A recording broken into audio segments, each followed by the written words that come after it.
من سن في الإسلام.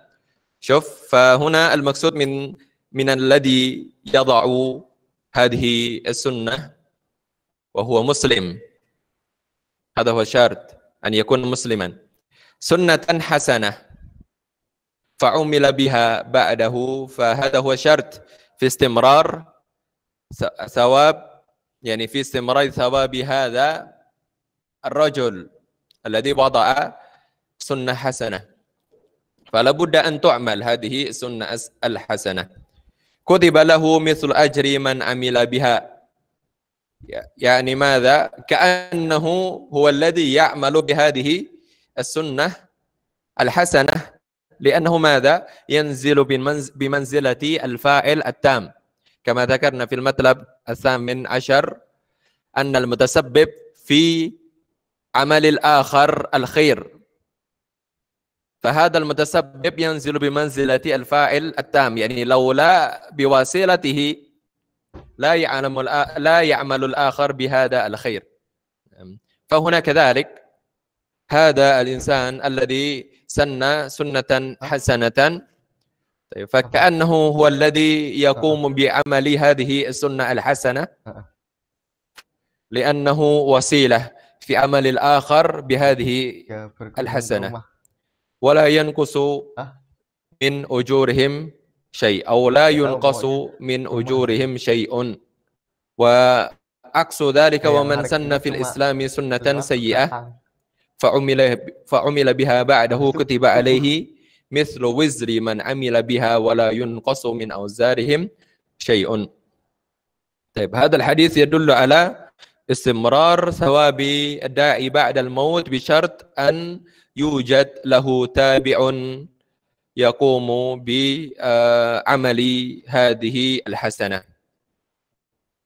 فالسؤال هنا، إذا لم يوجد له تابع أو أن يتوقف الناس من عمل هذه الحسنة، فهل يستمر أجره أم لا؟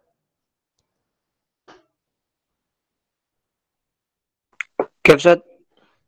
إذا لم يوجد لهذا الداعي الذي سن بسنة الحسنة، إذا لم يوجد له تابع، يعني لا يوجد واحد يقبل دعوته، أو وجد له تابع ولكنه توقف من عمل هذه الحسنة، فهل يستمر أجره أم لا؟ أم يتوقف؟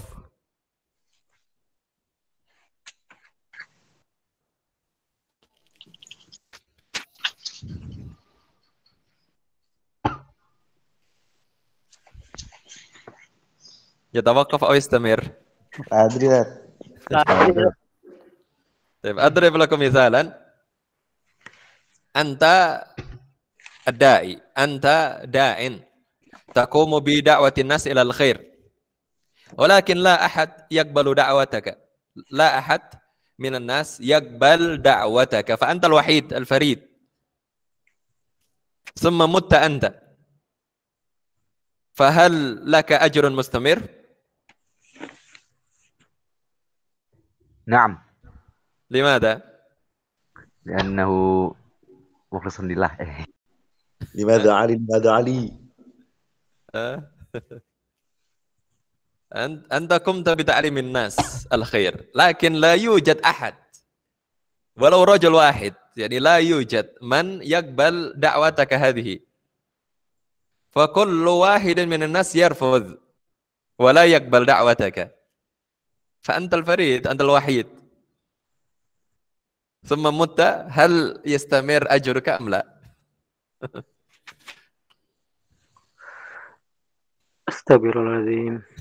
يستمر أو لا؟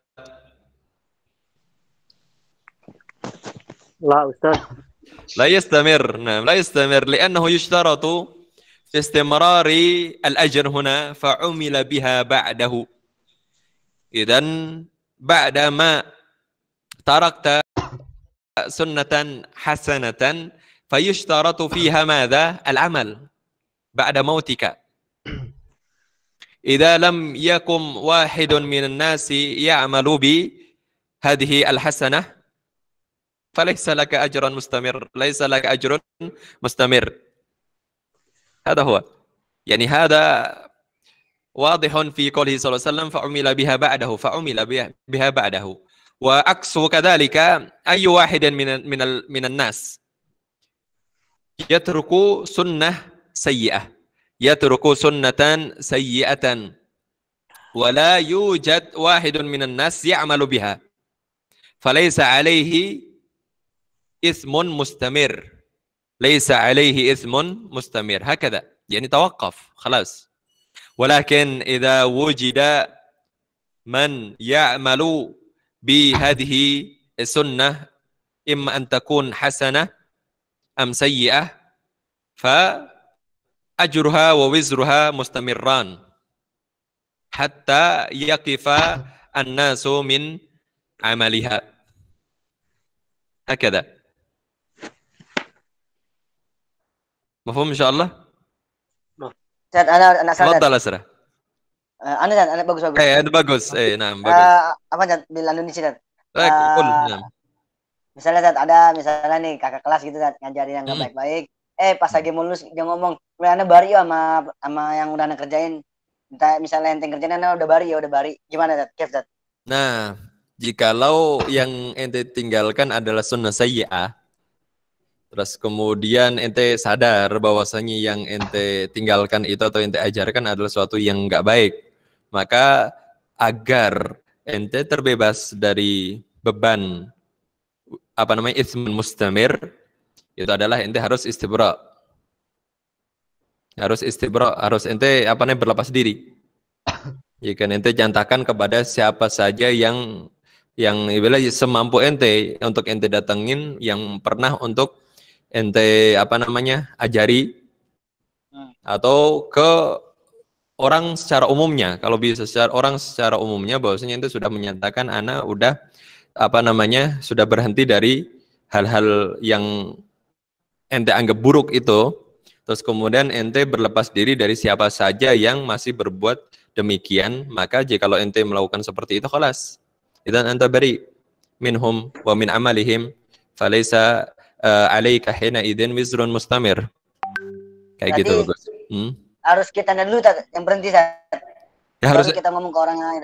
Iya, harus ente berhenti, terus kemudian ente omongkan kepada orang yang semampu ente untuk ente umumkan. Intinya di situ adalah ente berusaha mengumumkan tentang diri ente telah berlepas diri. Itu aja. Tapi kalau orangnya masih ngelakuin gara-gara si yang dai-nya itu dai yang dolala gimana, Ustaz?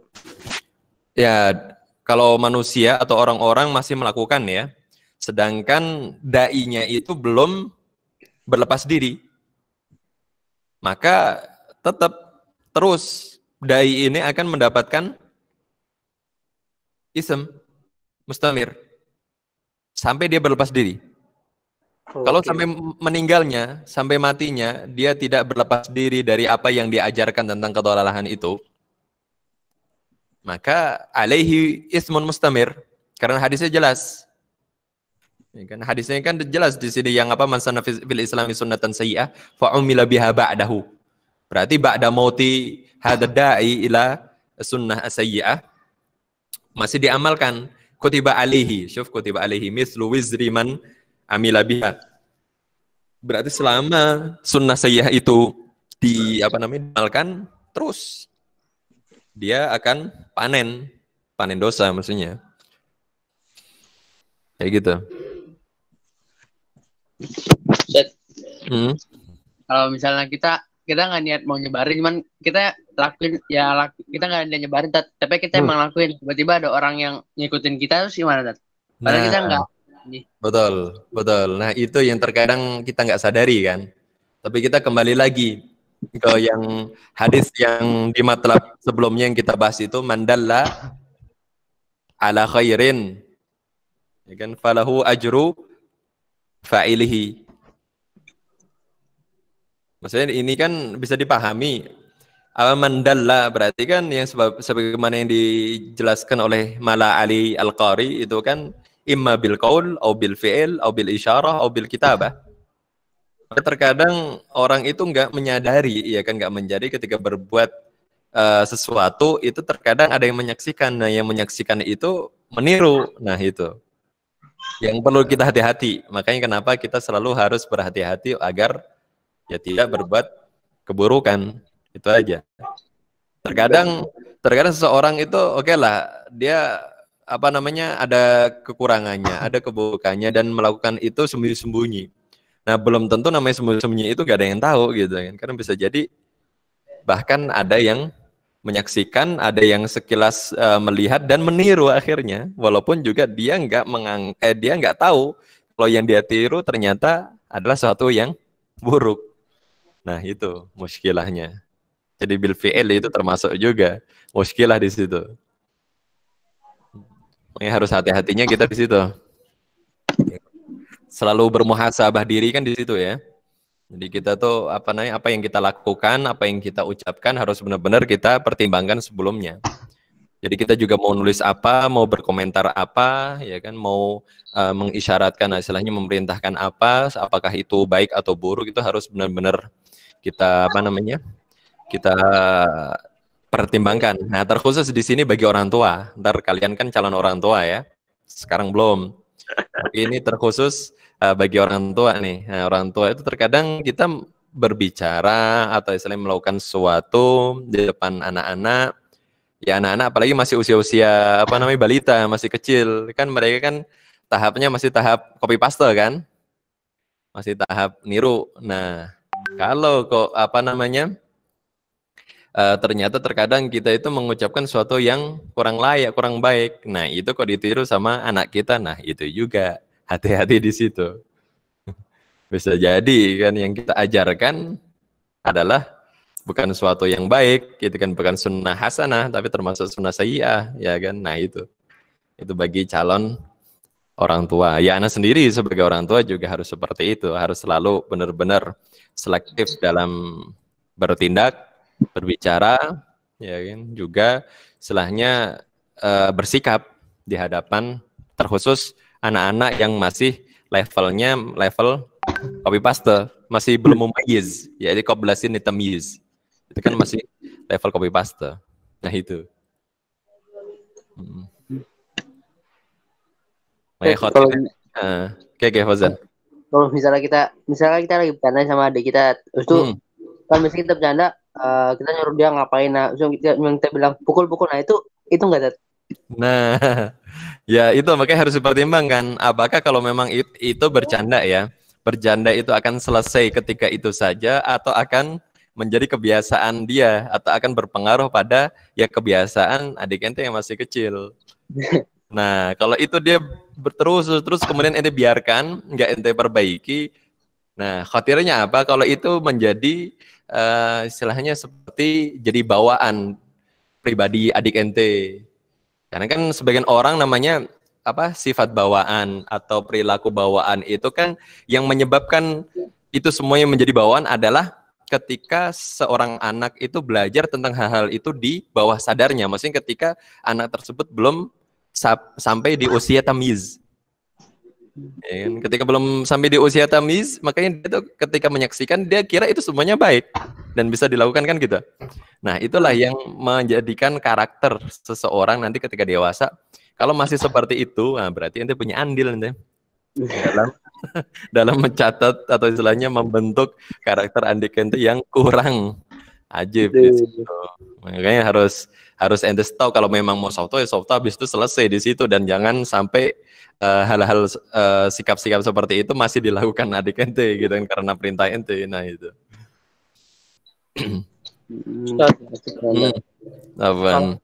Istibro tuh gimana saat kita ngomong di depan orang yang kita ajarkan yang nggak baik, apa kita cuman lain itu juga kita doa sama Allah saat apa gimana saat? Ya, kalau istibro itu kalau yang ente mampu untuk mendatangi orang-orang yang pernah ente ajari tentang suatu keburukan, maka ente harus datangi. Kalau tidak mampu untuk mendatangi orang-orang yang pernah ente ajari suatu keburukan itu, maka yang semampu ente datangi. Kalau memang ente satu pun tidak bisa mendatangi orang-orang yang pernah meniru ente atau mesti belajar dari satu hal yang kurang baik dari ente, maka ente cukup mengumumkan di orang-orang sekitar ente sebagai saksi. Sebagai saksi kalau ente sudah berlepas diri dari perbuatan seperti itu. Jadi ntar kalau ada kelak, kalau ada orang-orang yang mengaku, oh ana bisa kayak gini, ana berbuat kayak gini karena diajari asra, contohnya kayak gitu. Akhirnya kalau ente sudah mengumumkan kepada orang yang lain dan orang lain itu menjadi saksi, mereka akan menjadi pembela ente, akan mengatakan, oh enggak, si asra sudah berlepas diri dari hal seperti ini. Jadi ketika ente berbuat kesalahan, maka itu bukan karena dicontohkan atau diajari dia, tapi karena memang itu keburukan diri ente sendiri. Nah, seperti itu pentingnya mengumumkan istibra. Kayak gitu. Syukron, Ustaz. Makanya ini apa namanya istilahnya ya perkara khotir, tapi perkara ajib. Khotirnya adalah kalau yang kita ajarkan adalah sunnah sayyi'ah ya. Tapi kalau yang kita ajarkan sunnah hasanah, nah itu yang paling ajib, ya kan? Yastamir. Dan nggak mungkin ya, nggak mungkin. Bahkan ana bisa bilang sini nggak mungkin akan berhenti pahala seseorang yang meninggalkan sunnah hasanah. Contohnya, nih ente sebagai calon orang tua nanti kalau udah jadi orang tua kan, ente ngajarin hal-hal yang ajib kepada anak-anak ente. Anak ente benar-benar menjadi pribadi yang ente ajarkan tentang kebaikan itu. Dan mereka bisa meniru tentang kebaikan perilaku ente. Ente meninggal, generasi sudah berganti. Anak-anak ente menjadi orang tua. Dia akan mengajarkan anak juga. Maka yang perlu kita garis ke bawah adalah itu loh. A'dhamu huda yang dicontohkan sama Al-Imam At-Tibi tentang apa namanya level-level namanya huda. Itu kan paling tinggi adalah apa coba? Bukan hanya ta'limul khair kan? Tapi ente mendidik orang untuk biar jadi seperti ente, kan gitu. Ketika ente adalah orang yang bisa berbuat baik dan ente bisa meninggalkan perbuatan baik, meninggalkan sunnah hasanah, maka ketika ente mendidik orang agar dia juga bisa meninggalkan sunnah hasanah juga, maksudnya ente adalah dai dan ente mendidik seorang dai juga, maka yang terjadi apa? Anak ente akan mengajari anaknya lagi kebaikan sebagaimana ente mengajari anak ente. Terus kemudian dari anaknya anak ente juga seperti itu terus akan turun-temurun. Jadi sampai yaumil qiyamah seperti itu yang akan terjadi. Berarti ajruka mustamir, kan gitu. Itu yang apa namanya perlu ya sebagai orang tua atau istilahnya calon orang tua yang perlu untuk diingat ya, perlu dipegang. Itu yang akan didapatkan. Makanya alfu sedikit Ana bukan mau mengkritisi atau apa ya, tapi Ana di sini gini, ingin menyatakan bahwasanya seorang itu nggak perlu lagi dia menunggu-nunggu hadiah pahala dari orang-orang yang sudah hidup. Ya kita saksikan sebagaimana banyak dari tetangga-tetangga kita di lingkungan kita, teman-teman kita atau saudara-saudara kita, mereka tuh masih terpaku pada mengirimkan pahala kepada orang yang sudah meninggal. Ya kan, masih terpaku di situ. Kalau setiap orang dia itu semasa hidupnya udah hanya fokus pada meninggalkan sunnah hasanah saja. Dia berusaha untuk meninggalkan sunnah hasanah. Dia berusaha untuk mendidik orang agar bisa meninggalkan sunnah hasanah juga. Maka yang terjadi apa? Selamanya dia nggak butuh namanya kiriman pahala karena pahala dia itu otomatis. Dan Allah di sini sudah mengkabarkan cara kepada kita agar pahala itu otomatis mengalir, otomatis loh, bukan manual. Ya kan? Kalau sesuatu yang otomatis itu lebih memudahkan. Kalau manual itu repot. Ya walaupun kalau sampai ya kan kalau sampai sih pahalanya sampai sebagaimana yang diutarakan Al-Imam Ibnu Qudamah dalam kitabnya Al-Mughni, salah satu ulama dalam madhab Hambali. Ya kan, ente mengirimkan pahala bisa sampai kepada mayit orang yang dikirimkan. Tapi kan itu manual. Nah, Allah sudah mengajarkan kita melalui Rasulnya cara yang otomatis agar pahala itu mengalir terus temurun. Itulah caranya seperti itu. Kita mendidik orang agar dia juga bisa meninggalkan sunnah hasanah. Kemudian orang tersebut juga akan terus mengajarkan kepada orang-orang atau generasi-generasi setelahnya agar bisa meninggalkan sunnah hasanah. Nah, dengan cara seperti itu apa? Ketika kita meninggal, udah pahala itu otomatis ngalir. Ya, jadi nggak perlu lagi dikirimi pahala, nggak perlu lagi harus diadakan ini dan itu agar apa namanya istilahnya di alam barzakh bisa tenang. Nggak perlu hal-hal seperti itu gitu kan. Ya, Ana sedikit ingin meluruskan saja, ya kan. Maksudnya gini, ketika ada cara manual dan cara otomatis, maka yang ente dan dua-duanya bisa ente tempuh, ya kan. Tapi mana yang paling mudah bagi ente kalau ente sama-sama sekali untuk melakukan cara yang manual itu nggak bisa sekali, Afan. Tapi kalau yang cara otomatis itu hanya butuh melakukannya sekali saja, setelah itu otomatis akan ngalir ke ente pilih yang mana? Otomatis. Pasti, ya kan? Pasti kan otomatis kan? Nah, namanya otomatis kan kayak ente nyetir mobil atau istilahnya sepeda motor lah, sepeda motor yang matic itu kan tinggal tarik aja. Kalau yang bebek ente harus masukin gigi satu, setelah gigi satu ente harus masukin lagi gigi kedua kalau kecepatan itu bertambah. Jadi terus harus ente selalu beradaptasi dengan kondisi kecepatan kendaraan yang ente kendarain. Kalau matic enggak, ente tarik sekali dia jalan, tambah kencang dia otomatis masukin gigi sendiri. Kayak mobil juga sama. Nah, kalau memang ente mampu untuk beli mobil matic daripada manual dan ente pengen simple, pengen rahat, pengen istilahnya nggak ribet, nggak capek, ya kan? Kita bukan berbicara sama suka nggak suka ya. Kalau suka itu sebagian orang kadang memang suka manual, ya kan, daripada matic. Tapi ketika ente bisa beli yang matic daripada beli yang manual dan ente memang pengen rahat ketika berkendara, pasti ente akan beli yang matic kan gitu. Pastinya itu akan memudahkan banyak urusan. Nah, itulah yang Allah ajarkan melalui Rasulnya, yaitu udah dirincikan di hadis ini. Nah, itu yang perlu kita ini ya, perlu kita tanamkan pada diri kita masing-masing terkait apa yang kita tinggalkan, ya kan? Apa yang bisa kita tinggalkan dalam hidup ini? Yunabba'ul insan yauma idzin bima qaddama wa akhar. Jadi kelak di akhirat kita akan dirincikan sama Allah apa yang dahulu pernah kita lakukan di dunia dan bima akhara apa yang sudah kita tinggalkan di dunia, entah itu sunnah hasanah atau sunnah sayyi'ah kan itu. Kita akan dirincikan sama Allah nanti kan. Ibarat ente makan di rumah makan, kemudian setelah selesai makan ente bayar, di situ udah dirincikan yang apa saja yang sudah ente makan, maka itu menjadi tanggung jawab ente untuk ente bayar. Jadi kelak Allah akan memberikan nota kita karena transaksi antara kita sama Allah itu belum selesai sampai kita meninggal. Maka nota detail rincian apa yang sudah kita lakukan dalam bertransaksi kepada Allah itu belum selesai juga. Jadi ibarat ente makan di rumah makan belum selesai, maka tagihan itu nggak akan dikasihkan ke ente sampai ente benar-benar selesai. Kayak gitu. Itu yang akan terjadi. Nah, itu harus menjadi fokus kita ya sebagai talibul ilm, dan mungkin ini adalah perkataan yang sedikit, maksudnya perkataan Nabi SAW itu jumlahnya sedikit, tapi ini dampaknya besar.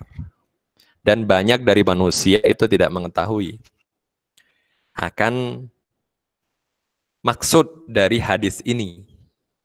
Dan ini perlu untuk disampaikan oleh kita kepada semuanya. Ya kan? Ketika Ana menyampaikan kepada kalian menyampaikan kepada yang lain. Ana mendapatkan pahala, ente juga mendapatkan pahala, terus kemudian orang-orang yang menyampaikan, ente juga akan terus mendapatkan pahala. Dan yang pasti adalah semua pahala yang dilakukan oleh umat Nabi Muhammad SAW itu sampai kepada Nabi Muhammad SAW, karena dia adalah orang yang pertama yang mengajarkan hal-hal demikian ini. Maka itulah kenapa Nabi Muhammad SAW itu adalah orang yang paling utama muka bumi ini. Dari zaman Adam sampai akhir zaman. Tapi seperti itu ya. Ada yang ditanyakan lagi terkait dengan ini?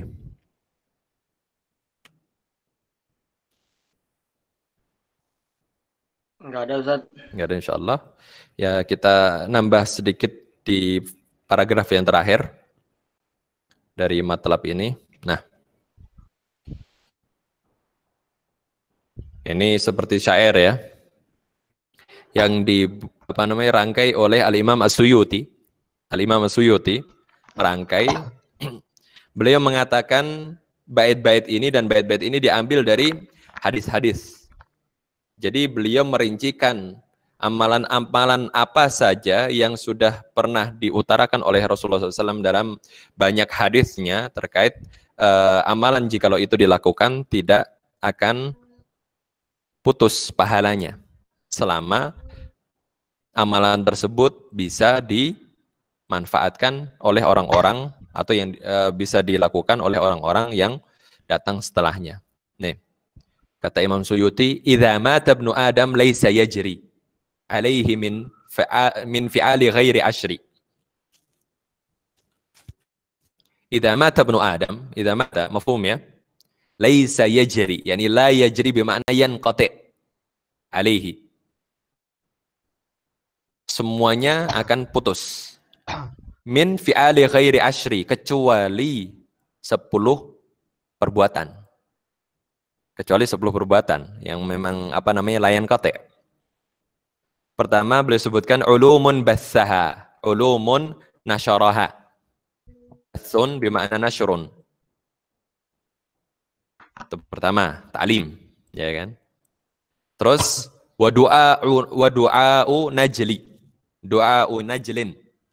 Najl bermakna an-nasl. Wa an-nasl bermakna dzurriyyah. Ya, wa du'a'u najlin, wa du'a'u dzurriyyatin, berarti aulad, abna. Ini hal yang kedua. Yang ketiga, wa gharsu nakhlin. Nakhl di sini ibarah an syajarah.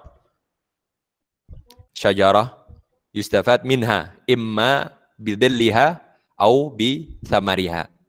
Jadi kalau ente nanam pohon dan pohon itu dimanfaatkan oleh orang untuk berteduh atau diambil buahnya, maka itu pahalanya mengalir.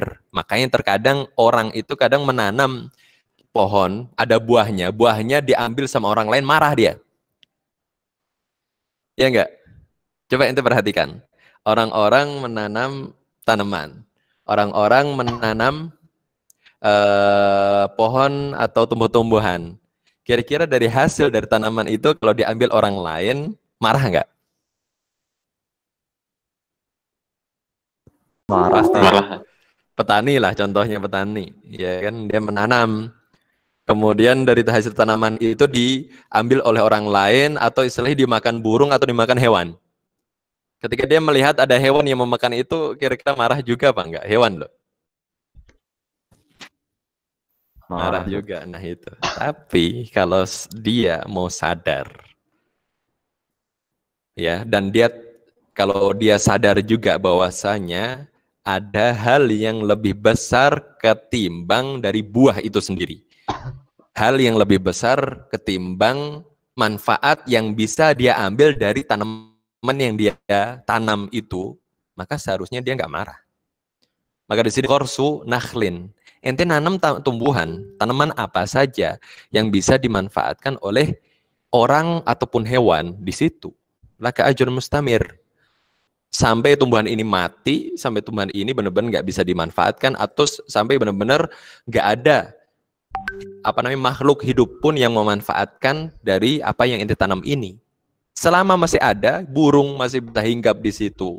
Burung bisa mengambil makanan dari situ, atau sejenak transit untuk istirahat, atau ada semut yang bisa menjadikan pohon yang ditanam itu sebagai tempat tinggal.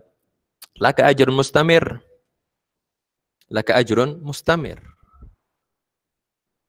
Itu kalau yang yang nggak banyak disadari oleh manusia, ya kan? Terus di sini adalah wasadaqatu tajri. Dan setiap sedekah-sedekah yang mana manfaatnya itu terus bisa digunakan oleh orang-orang yang seterusnya. Dalam bentuk apapun, umum, sedekah tajri. Ini adalah hal yang keempat. Hal yang kelima, warasatu mushafin. Ketika ente mewariskan, menginfakkan mushaf.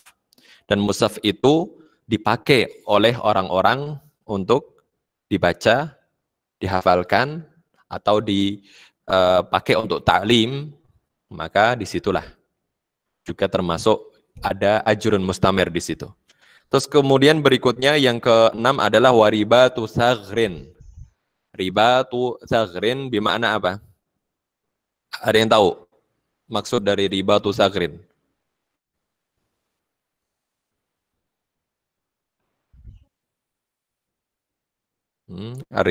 Ribatu saghrin. Ribatu saghrin maksudnya adalah menjaga keamanan, menjaga perbatasan dari serangan musuh. Kalau dimaknai apa adanya, maksudnya seorang tentara, seorang jeish yang menjaga perbatasan wilayah orang-orang kaum muslimin dari bahaya dan gangguan musuh dari luar. Maka yang dia lakukan menjaga keamanan, ya, seperti hansip diantaranya, ya kan, biar lingkungan itu aman, nyaman. Dari situlah ketika orang-orang bisa merasakan dampak dari kenyamanan tersebut, maka lahu ajrun mustamir. Dan ketika tempat itu kemudian menjadi tempat yang aman, menjadi tempat yang nyaman bagi orang-orang untuk tinggal, maka orang yang awal menimbulkan rasa aman kepada orang-orang di wilayah itu, itulah akan mendapatkan pahala yang terus menerus, ajr mustamir. Itu ribatu zaghrin. Ini yang ke-6. Ketujuh, wahafru al-bi'ri. Wahafrul bi'ri. Hafr bi'r, mafhum ya? Ente gali sumur, atau ente bayar orang untuk gali sumur, dan airnya dimanfaatkan oleh orang-orang sekitar. Selama air itu masih mengalir dan dimanfaatkan, entah itu orang sekitar atau dimanfaatkan oleh tumbuhan-tumbuhan atau hewan-hewan yang ada di situ, maka laka ajrun mustamir. Selain dari hafru al-bi'r, yang sama juga adalah ijra'u nahar. Ente nggak bisa gali sumur, tapi ente bisa mengairi, membuat pengairan. Ada sungai lumayan jauh dari kampung ente, terus kemudian ente membuat cabang sungai agar airnya itu mengalir ke kampung ente. Maka ketika ente melakukan hal demikian dan sungai-sungai itu masih dimanfaatkan dan airnya juga masih dimanfaatkan, laka ajrun mustamir. Ini adalah yang ke-8 ya. Terus yang ke-9 adalah wabaitun lil gharibi banahu ya'wi ilaihi. Ini adalah yang ke-9, yaitu baitun lil gharib. Ente bikin rumah, bikin tempat. Lil gharib, yaitu al-gharib, al-maksud minal gharib hunaman al-musafir. Orang yang safar, orang yang berasal dari dari tempat jauh, berarti ente nggak kenal. Makanya dinamakan gharib, adalah orang yang ente nggak kenal. Ente membantu orang yang nggak kenal dengan perantara ente membangun tempat untuk mereka istirahat. Ya'wi ilaih. Awa ya'wi itu maksudnya bersinggah, singgah atau berhenti dan istirahat di situ. Maka di sini kalau kita sekarang bisa sebutkan seperti rest area. Ente bangun rest area. Jalan raya banyak yang berlalu lalang, ente bikin rest area. Maka ketika setiap orang yang bisa tinggal di situ, laka ajrun mustamir. Ini yang ke-9. Dan yang terakhir adalah au bina'u mahalli dzikrin. Tempat untuk zikir. Zikir di sini ada 3 macam, ya kan? Dzikru bil qalbi, untuk orang itu zikir dengan qalb, berarti kan seperti tempat ibadah, masjid. Seperti itu. Atau dzikru bil lisan, yaitu ketika seorang juga berzikir dengan lisan, ya seperti masjid juga, atau kelas atau tempat yang mana itu bisa untuk berzikir mudzakarah dengan lisan, atau zikir bi al-jawarih, ketika orang itu bisa mempraktekkan, ente bangun ma'had sekolah yang mana orang-orang di dalamnya itu bisa mempraktikkan kebaikan-kebaikan yang diajarkan di situ. Tadi berapa? Ke-10 ya? Ya kan. Ya, alafu berarti di sini yang sedekah tajri tidak dihitung, tapi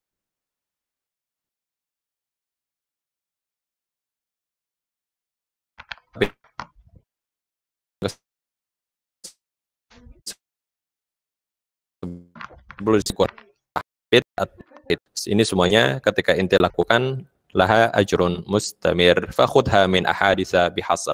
Maka ini semua hal-hal yang tercantum di sini itu semuanya diambil dari hadis.